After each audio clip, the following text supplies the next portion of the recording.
4장 14절로 18절 말씀은 우리 성도가 하나님을 사랑함에 있어서 다섯 가지 중에 이 다섯 번째 태도에 계속되는 말씀입니다. 우리 성도가 하나님을 사랑할 때, 사귈 때 다섯 번째 태도는 그리스도께서 사랑하신 것처럼 우리도 하나님과의 사귐에 이 사랑이 꼭 필요하다라고 말씀하셨습니다. 먼저 14절부터 15절 말씀을 보면은 제가 읽어드리겠습니다. 아버지가 아들을 세상의 구주로 보내신 것을 우리가 보았고 또 증언하노니 누구든지 예수를 하나님의 아들이라 시인하면 하나님이 그의 안에 거하시고 그도 하나님 안에 거하느니라.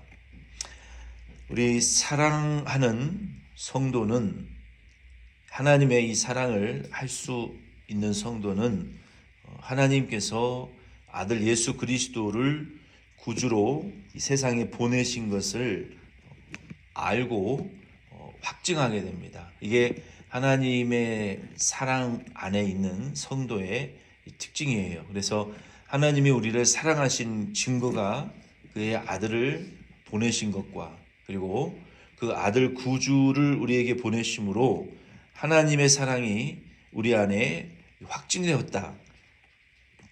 이것을 고백할 수 있는 성도가 하나님을 사랑하는 성도라고 말씀하고 있습니다. 그리고 이와 같이 하나님 아들 구주 예수에 대해서 확증할 수 있을 뿐만 아니라 하나님을 사랑하는 성도는 자기 자신이 그 예수 구주이신 예수 그리스도를 믿음으로 말미암아 하나님과 연합되는 그리고 성도와 연합되는 것을 알게 됩니다. 그래서 요 인식이 믿음의 인식이 우리 안에 있는가 우리 자신을 항상 확증하셔야 돼요. 그래서 우리가 슬플 때나 기쁠 때나 또 시험이 있을 때나 없을 때나 우리 자신에게 이 진리를 물어보고 확증하셔야 돼요. 그래서 그 진리 가운데에서 내가 하나님이 우리를 사랑하시는 증거로 아들 구주를 우리에게 보내주신 것과 우리가 그 예수 그리스도를 통해서 내가 하나님과 연합되어 있는 내가 영적 하나님의 자녀요 하나님의 가족인 것을 하나님의 나라의 시민인 것을 우리가 확증할 수 있어야 됩니다. 16절에 보면은 하나님이 우리를 사랑하시는 사랑을 우리가 알고 믿었노니 하나님은 사랑이시라. 사랑 안에 거하는 자는 하나님 안에 거하고 하나님도 그의 안에 거하시느니라. 우리 성도가 하나님께서 우리를 사랑하시는 그 사랑을 확증하게 되고 또 우리가 그 예수 그리스도로 말미암아 하나님과 연합된다라는 것을 우리가 확증하게 되면 그 사랑에 우리가 감동되어지게 됩니다. 그래서 고린도 후서 5장 14절 말씀에 보면은 그 사랑에 이 강권을 받게 돼요. 강권하신다는 것은 우리를 이끌어 가신다는 의미예요. 그러니까 우리가 의지적으로 우리가 혀를 깨물거나 우리가 억지로 끌려가는 그런 사랑이 아니라 그 사랑이 우리를 주도적으로 끌고 가는 이 사랑의 단계에 우리가 들어갈 수 있다는 거예요. 그래서 우리 성도는 하나님이 우리를 사랑하신다는 그 믿음의 지식을 가져야 될 뿐만 아니라 하나님과의 연합됨을 우리가 알아야 되고 그리고 하나님을 사랑하는 단계에서 하나님의 그 사랑이 우리를 끌고 가시는 내가 감당할 수 없을 정도로 우리를 감격하게 하시고 또 감화하게 하시고 우리는 자격이 없지만 하나님을 사랑하지 못하지만 그 하나님의 사랑이 우리를 더 큰 사랑이 우리를 감격하셔서 우리가 하나님의 사랑에 감격되어서 이끌림 받아져 가는 그 하나님의 사랑이 우리를 강권하시는 끌고 가시는 그 사랑에 우리가 들어갈 수 있어야 되는 거예요.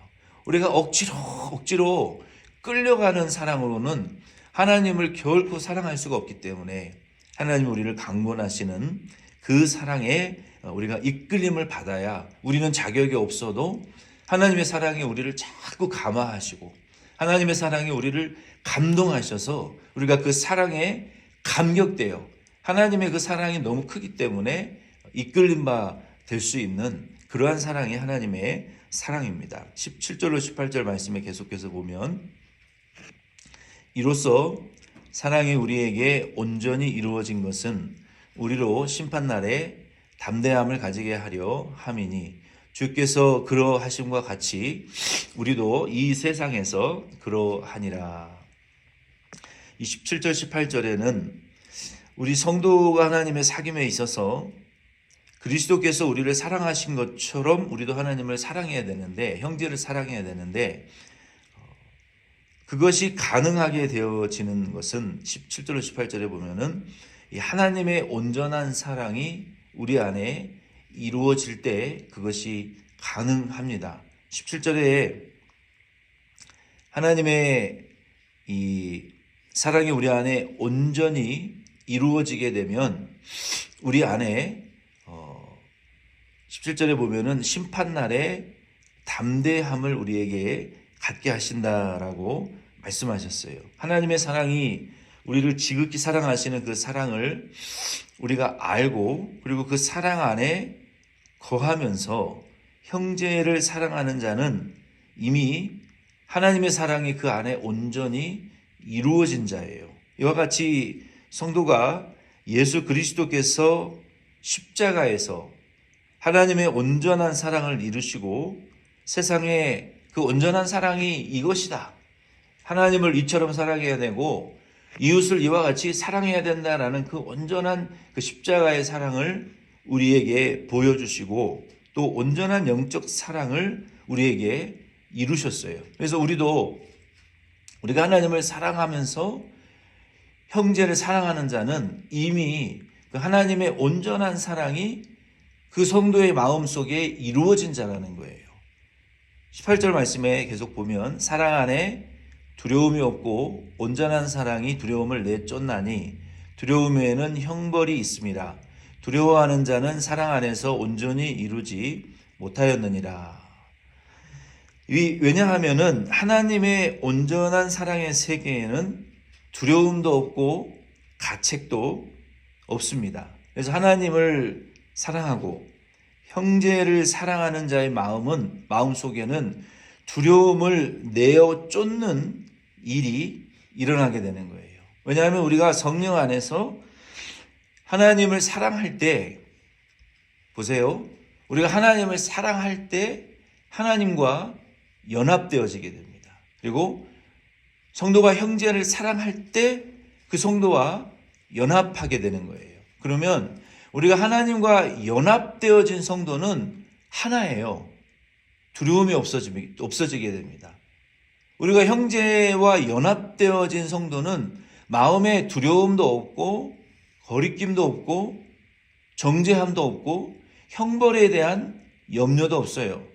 그래서 우리가 하나님을 사랑하고 형제를 사랑하게 되어지게 되면 우리 안에 연합이라는 놀라운 역사가 일어나게 되고 서로 연합하게 되어질 때 우리 부부가 서로 이 하나님의 사랑으로 연합되어지게 될 때, 또 성도와 성도가 이 하나님의 사랑으로 연합되어지게 될 때, 그리고 형제와 자매가 이성적인 사랑이 아니라 동족적이고 우정적이고 사업적인 사랑이 아니라 하나님 예수께서 우리를 십자가에서 사랑하신 그 사랑과 같이 우리가 그 사랑으로 사랑하게 될 때 온전한 연합이 일어나게 되는 거예요.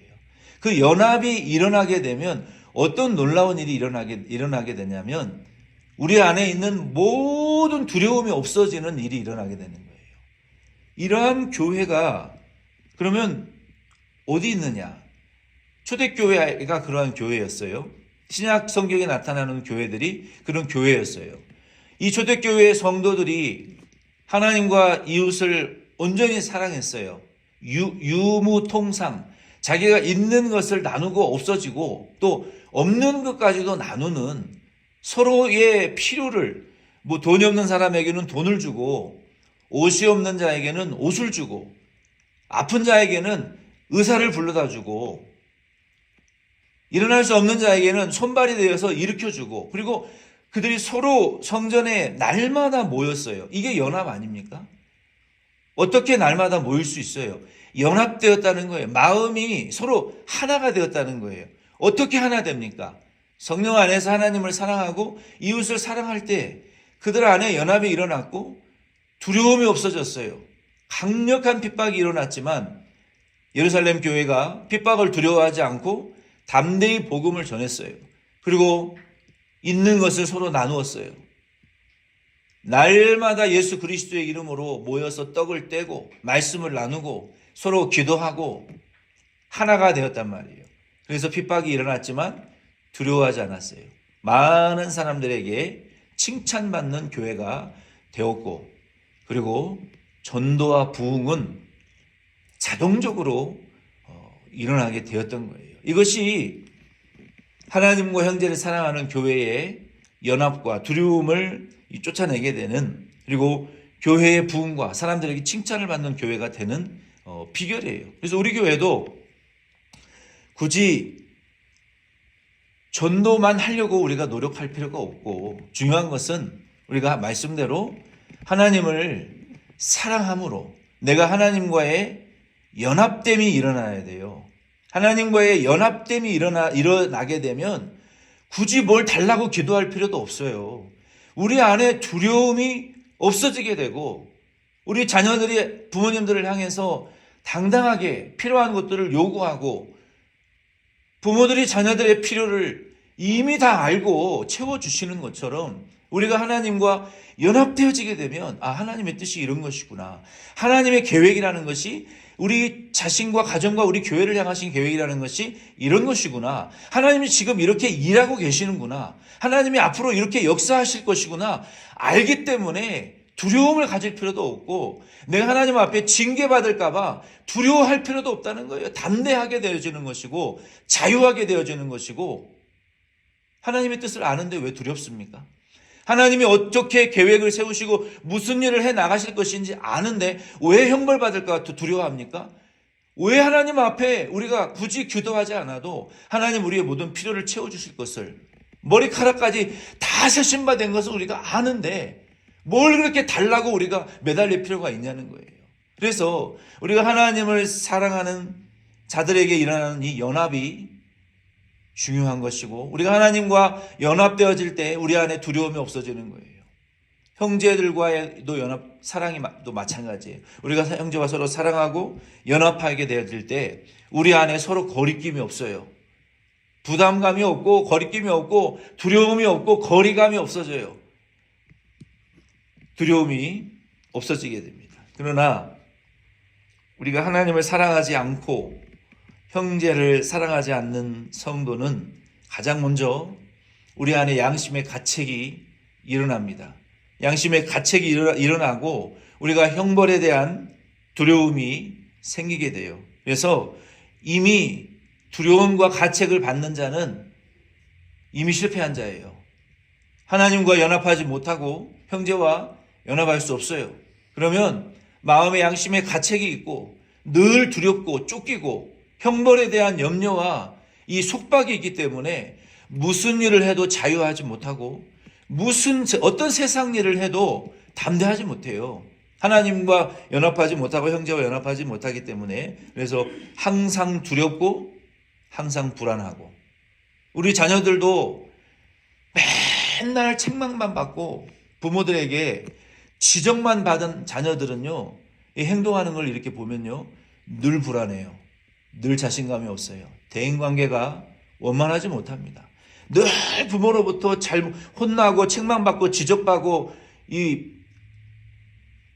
혼나는 자녀들은요 대인관계가 원만하지 못해요. 왜? 늘 불안하기 때문에 늘 내가 뭘 잘못했나 늘 내가 앞으로 또 뭘 잘못할 건가 또 책망받고 지적받으면 어떡하지? 이 부모님들이 자녀들을 너무 혼내고 책망하는 것은 이제 좋지 않습니다. 그러나 정말 부모들에게 좋은 칭찬과 좋은 용기와 부모들에게 이 격려를 많이 받은 자녀들은요 얼굴빛이 달라요. 항상 건강하고 항상 밝고 즐겁고 적극적이고 항상 행복해요. 그러나 책망만 받고 지적만 받고 원망만 들은 자녀들은요, 자유가 없고 늘 불안한 삶을 살아가요. 이게 굉장히 큰 이 굴레인데, 그래서 마찬가지로 저와 여러분도 하나님과의 연합이 있으셔야 돼요. 하나님과 여러분 연합하시기를 바랍니다. 하나님 사랑하시고 하나님과 연합하시고 우리 안에 두려움들을 자꾸 몰아내셔야 돼요. 그래야 우리가 하나님과의 사귐에 있어서 그리스도께서 하나님을 사랑하신 것처럼 그리스도의 그 어떠하심과 같이 우리도 그 어떠하심에, 그리스도의 어떠하심은 어땠습니까? 담대했어요. 하나님을 아빠, 아버지라고 부르시는 자유가 있었어요. 연합함이 있었어요. 예수님이 생각하시고 계획하시는 거 다 하나님 뜻이었고, 하나님 뜻대로 순종할 때 성령을 물붓듯이 부어주셨고, 하나님의 뜻을 한 가지라도 성취 안 하신 것이 없는 예수님, 하나님의 아들이세요. 그러나 하나님의 아들을 제일 기뻐하셨고, 아들을 통해서 심판하는 권세와 죄사함의 권세와 모든 권세를 아들에게 주신 것처럼 우리도 그 그리스도의 어떠하심에 다 다다르실 수 있는, 하나님과 연합하시고 우리 안에 모든 두려움을 쫓아내시고 그리스도의 그 어떠하심의 단계에 우리도 이르실 수 있는 저와 여러분 되기를 바랍니다. 우리 이 시간은 함께 통성으로 한번 교회를 위해서 기도하겠습니다. 내일 드릴 우리 1부 예배와 2부 예배를 위해서 기도해 주시기를 바랍니다. 그리고 예배를 위해서 아침부터 준비하시고 달려 나오시는 우리 전체 성도님들을 위해서 오고 가시는 모든 환경과 가족들이 평안하게 해달라고 성도님들을 위해서 기도하시고, 또 찬양팀의 봉사, 또 통역팀의 봉사, 그리고 친교와 또 영접과 봉헌의 봉사, 그리고 교회를 쓸고 닦으시는 모든 또 환경 정리의 봉사, 그리고 또 헌화의 봉사, 그리고 우리가 드리는 예물의 봉사, 그리고 우리 자녀들을 위해서 기도해 주시기를 바랍니다. 우리가 전도하기 위해서 계속 마음속으로 기도하고 있는 그 영혼들을 위해서 기도해 주시고, 내일 하나님의 또 은혜에 감사해서 식사 봉사로 대접하시는 그 대접의 봉사와 또 새로 나오실 수 있는 우리 성도님들 위해서 기도해 주시고, 그리고 교회의 우리 비전을 위해서 기도해 주시기를 바랍니다. 왕같은 베드로전서 2장 9절 말씀대로 제사장으로 우리가 쓰임받을 수 있도록 왕같은 제사장의 사명을 주셨으니 자격 있는 자들이 되게 감당할 수 있게 해달라고 기도하시고, 우리 교회의 3대 비전과 5대 핵심 가치를 위해서 오늘 5가지 기도의 제목을 붙들고 우리 한번 뜨겁게 교회를 위해서 기도 간절히 드리고 우리 주기도문으로 예배 마치겠습니다.